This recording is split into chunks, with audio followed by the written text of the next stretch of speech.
Japan के Hokkaido क्षेत्र में शाम को जबरदस्त भूकंप के झटके महसूस किए गए।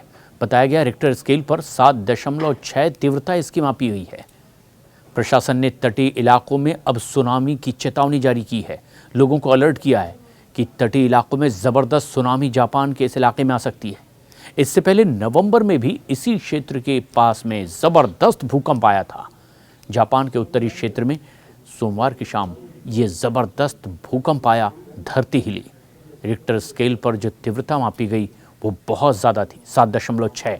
और इस भीषण झटके के बाद प्रशासन ने तुरंत हरकत में आते हुए लोगों को तटीय इलाकों से दूर रहने की हिदायत दे दी है, क्योंकि एक बहुत ही भयंकर सुनामी का भी अलर्ट जापान में जारी कर दिया गया है।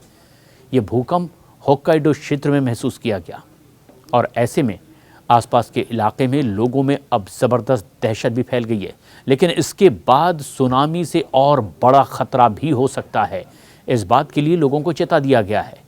जो शुरुआती आंकड़े आ रहे हैं उसके मुताबिक, स्थानीय समय के मुताबिक शाम 7:45 पर जियोलॉजिकल सर्वे की रिपोर्ट बताती है कि भूकंप का केंद्र होक्काइडो के तट के पास में ही 41 डिग्री नॉर्थ अक्षांश और 142.3 डिग्री पूर्वी देशांतर पर स्थित था और इसका उद्गम स्थल जमीन से 32 मील यानी लगभग 51 किलोमीटर की गहराई में बताया गया।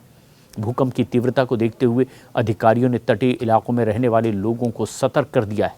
वहां से सुरक्षित जगहों पर चले जाने की सलाह उन्हें दे दी है, क्योंकि इस भूकंप के झटके के बाद जापान में एक ज़बरदस्त सुनामी आ सकती है और इससे कहीं ज़्यादा और आफत ना आ जाए, इसीलिए लोगों को अभी ही अलर्ट कर दिया है। आपातकालीन सेवाओं को भी अलर्ट मोड पर रख दिया गया है। हालांकि अभी तक किसी भी तरह के बड़े जानमाल के नुकसान की खबर नहीं आई है, क्योंकि जिस इलाके में भूकंप आया वहां इस तरह की कोई गुंजाइश कम दिखाई दी।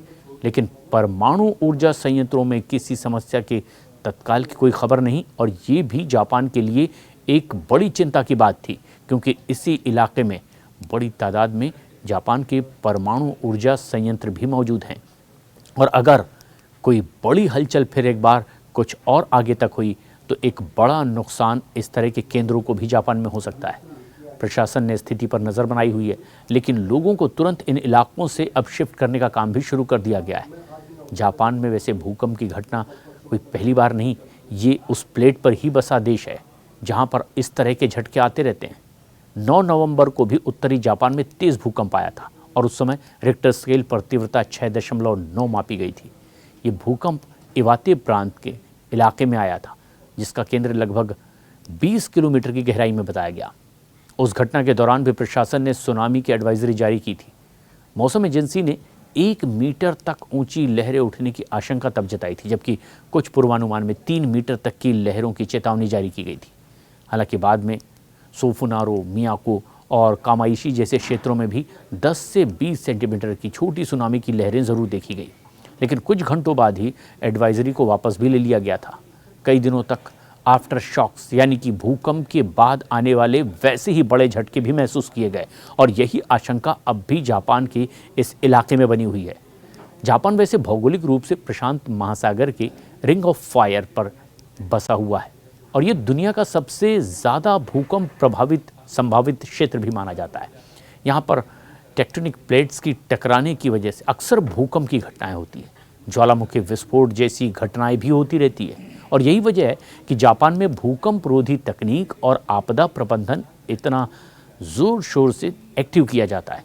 फिलहाल होक्काइडो में आए इस ताज़ा भूकंप के बाद राहत और बचाव करने में जुटी हुई एजेंसियां भी एक्टिव कर दी गई है और स्थिति को और सामान्य बनाने की कवायद तेज़ कर दी गई है। लेकिन आशंका इस भूकंप के बाद जापान में एक भयंकर सुनामी की भी है।